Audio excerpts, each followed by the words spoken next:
I never paid attention to the ceiling in the hallway.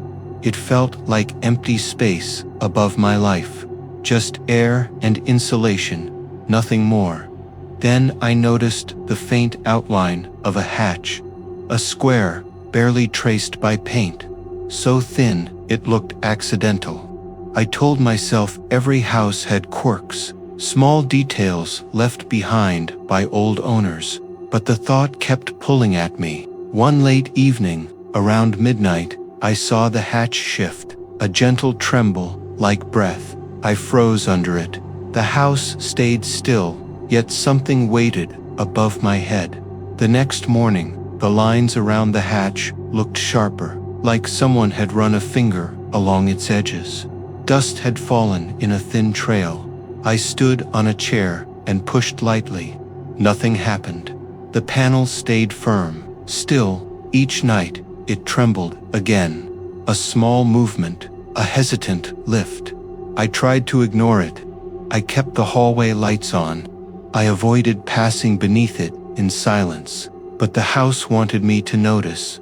It wanted my attention. One night, well after midnight, I heard a soft tap from the ceiling. Then another, a slow rhythm. I whispered into the empty hallway. "Hello." The tapping stopped. I felt foolish, yet the silence pressed against me. Later, the tapping returned, this time lower, closer to the edges of the hatch. I climbed the chair again. My hand touched the wood. It was warm. Something inside me recoiled. I stepped down quickly. My skin crawled as if watched from above. I went to bed, trying to pretend nothing had changed. But the ceiling groaned. Soft shifts of weight moved across it. Small steps, or something like steps. The hatch trembled again. I heard a slow drag, as if someone tested the panel from the other side. I sat up, heart pounding. The sound grew patient, measured. I whispered again, barely hearing my own voice. "Stop." For a long moment, it did. No movement, no pressure. Only stillness. Then, almost playful, the panel rose a fraction. A breath of attic air drifted down, cold, stale, wrong. I stayed frozen as the hatch closed again, softly, like a hand lowering a lid. The next morning, I found a faint fingerprint in the dust on my floor. Not mine, not familiar, just one clean mark among gray powder. I wiped it away, hoping to erase more than dust. But that night, as I passed beneath the hatch, the panel lifted slightly again, as if waiting for my permission to open all the way.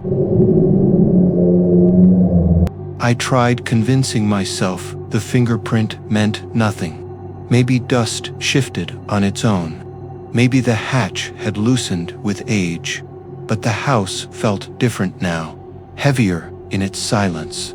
As if something listened from above. I swept the hallway early that morning. The broom scraped lightly. Dust lifted in soft clouds. Yet, as I moved, the dust settled in strange patterns, tiny spirals, faint trails that curved toward the hatch. I stopped sweeping. I watched the dust settle again. This time it formed a narrow line, as if drawn by a fingertip. I whispered, "Stop doing that." My voice shook. I backed away, but the dust kept drifting toward the hatch, gathering beneath it like a quiet offering. I avoided the hallway for hours. I stayed in the living room, lights on, curtains open, trying to ground myself in daylight. Around late afternoon, I returned to check the floor. The dust line was gone.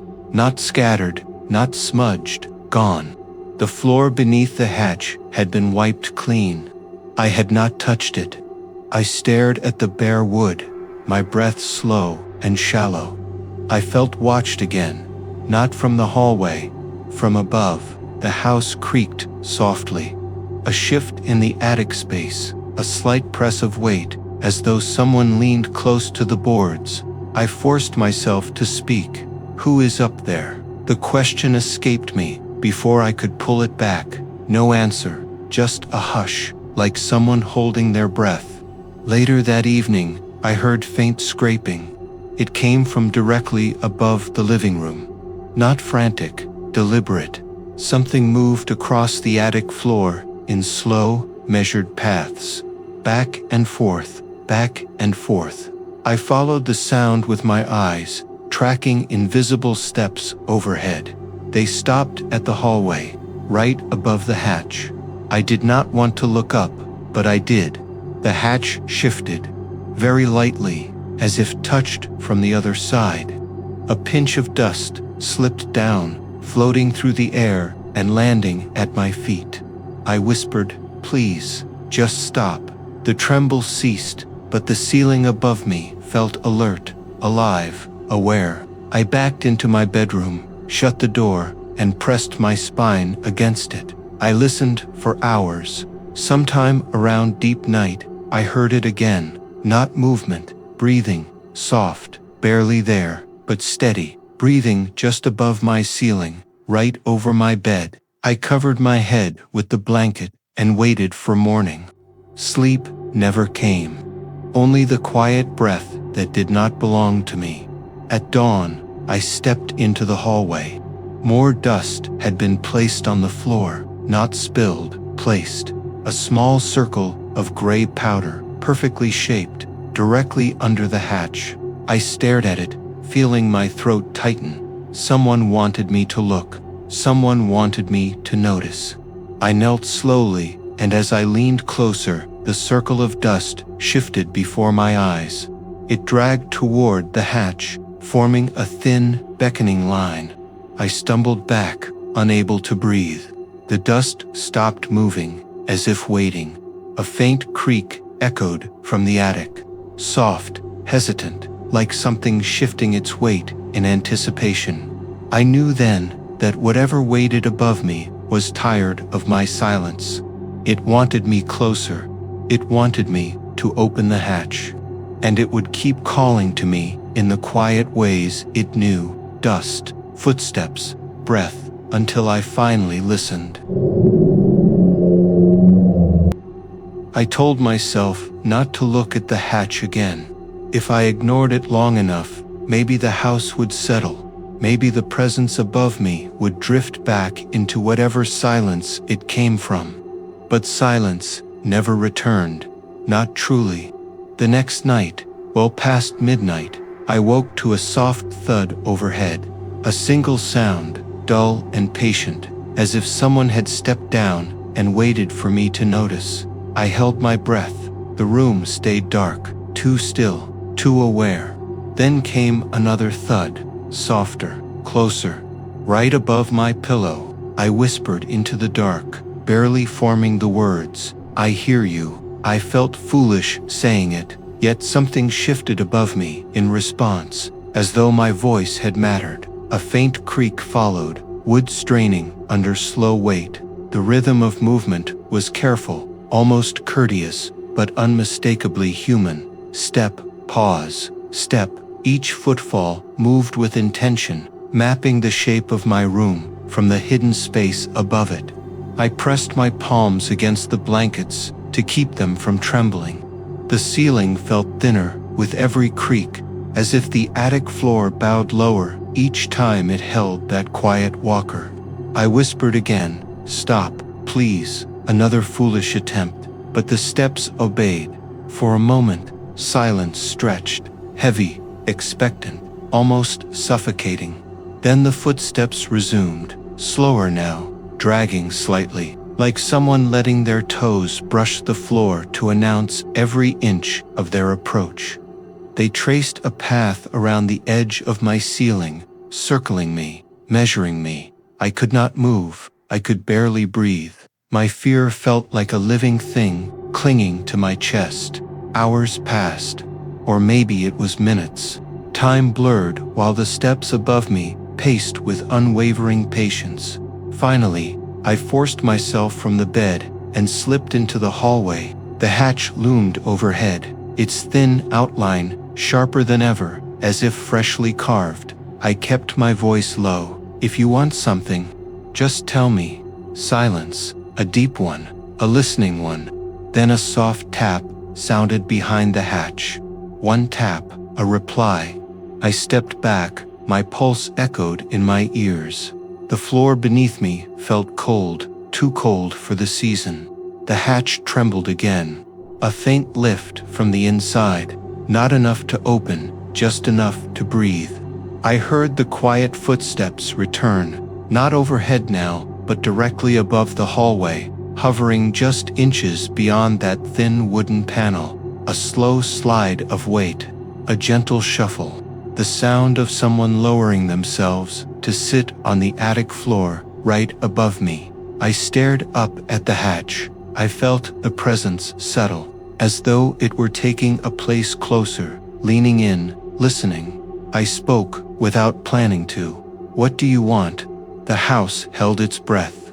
Then, from the attic, I heard a whisper of movement, a soft scrape of nails or fingers running lightly across the hatch from the inside, not prying to open it, not forcing, just tracing its shape, tracing the boundary between us. I took one trembling step back.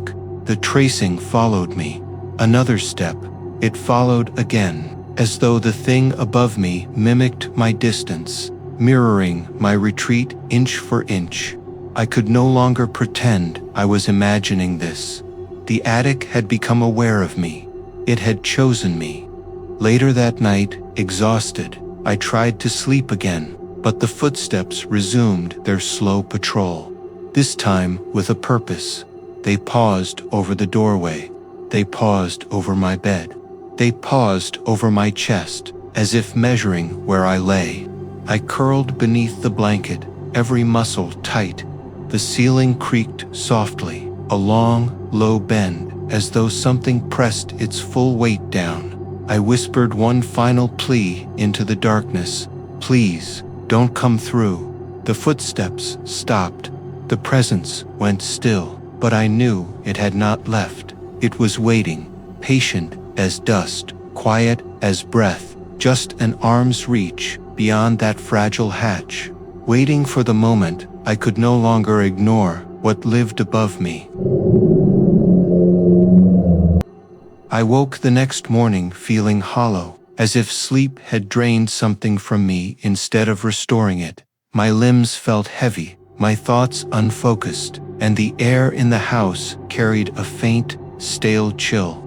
The hatch looked the same as always, but now it felt like an open eye, a single watching point fixed on me no matter where I stood in the hallway. I kept glancing up at it, expecting it to rise in one slow motion and reveal what crouched behind it, but it stayed still, almost too still.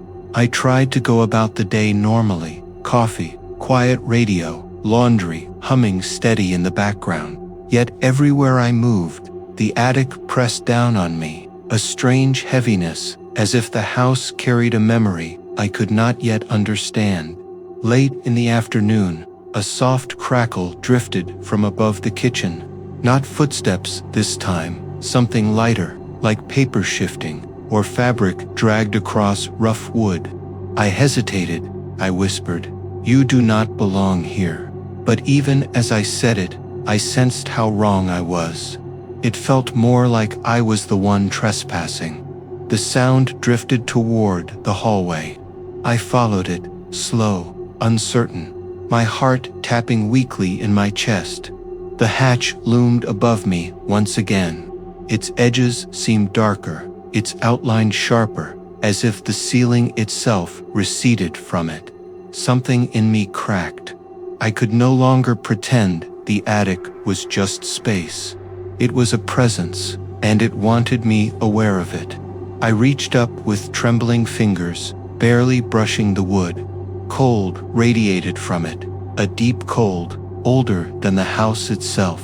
A faint vibration pulsed back at me, a soft, deliberate tremor, as though something leaned its weight against the other side of the panel. I staggered back, my breath caught in my throat.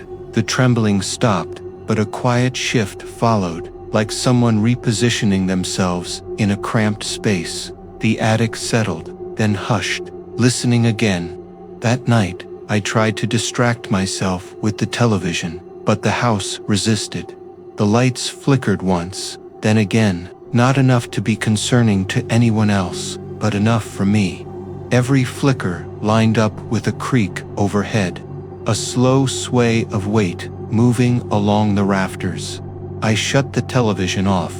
The silence felt immediate, as though the house exhaled at last. A moment later, from the attic above the living room, I heard the soft rustle of fabric again, gentle, measured, like someone brushing dust off their sleeves. I whispered without thinking, "What do you look like?" I regretted the question instantly, because something shifted in response, not violently, but with unmistakable awareness, like a person preparing themselves to be seen. I backed into the hallway.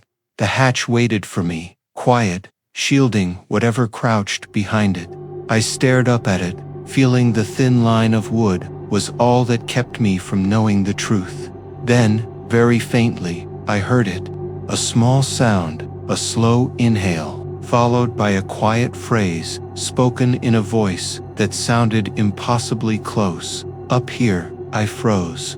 My legs refused to move. The voice came again, soft, coaxing, as though spoken through the rafters themselves. Up here, I stumbled back. The hallway blurred.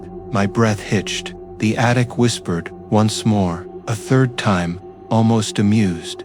"You know the way." I turned and fled to my bedroom, slamming the door behind me. The whisper did not follow, but the house felt awake, as if every board listened with intent. Much later, I felt a gentle pressure above the ceiling of my room. Just one spot, one steady weight, not pacing, not shifting, just waiting behind the rafters for me to climb the ladder I had never touched, to lift the hatch I had never opened, and to meet the voice that wanted me to know it. I lay there, staring at the dark ceiling, certain of only one thing: whatever lived in that hidden attic had begun calling me by instinct, like a creature sure that I would eventually answer back, and part of me knew I would, soon. I tried leaving the house. I thought distance would weaken whatever waited above the hatch. I packed a small bag, locked the door behind me, and drove until the sky dimmed and the roads blurred into long, quiet stretches. But even on the highway, I kept glancing at the rearview mirror, as though expecting to see the attic itself pulling open behind me, its darkness spilling into the back seat. I stayed at a small rental 2 towns over. Neutral walls, sterile lights, no hidden spaces above the ceiling. For the first time in days, I felt a thin thread of peace. I made tea, opened a window, listened to unfamiliar street noise instead of breaths in the rafters. Night came gently, a warm hush rolling over the rental. I sat on the edge of the bed, telling myself the house I fled from was only a house, and the attic was only wood and dust. But when midnight settled, I heard it, a soft creak from the corner of the ceiling. A familiar kind of sound, weight on boards that did not exist here. I held still, my pulse spiked. The air around me cooled, as if something had stepped through it. Another creak followed, slow, measured, like a footstep taken with care, so the listener would know who it belonged to.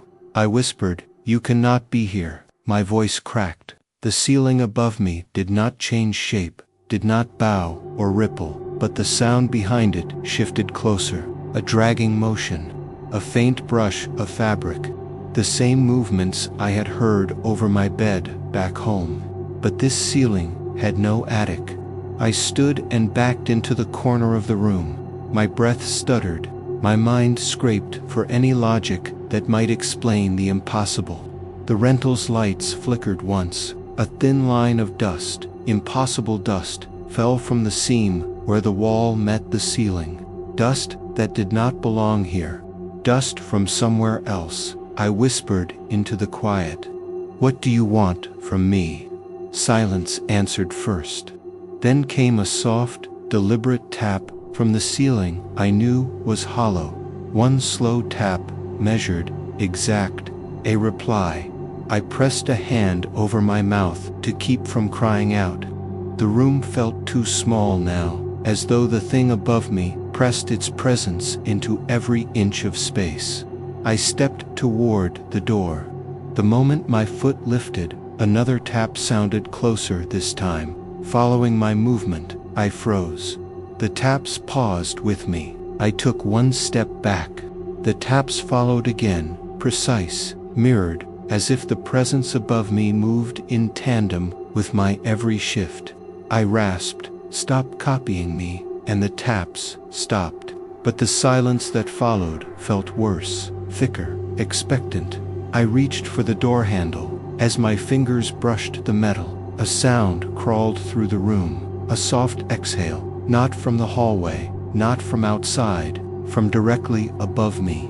A whisper drifted down, gentle, patient, as though spoken through unseen boards. "You left me behind." My legs nearly buckled. I shook my head, words stumbling out in a whisper.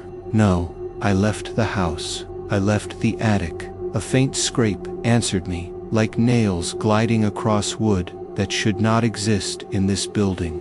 Then the voice came again, closer this time, warm in a way breath should never be when it drifts from a solid ceiling. "You took me with you." The lights flickered once more. Dust fell again.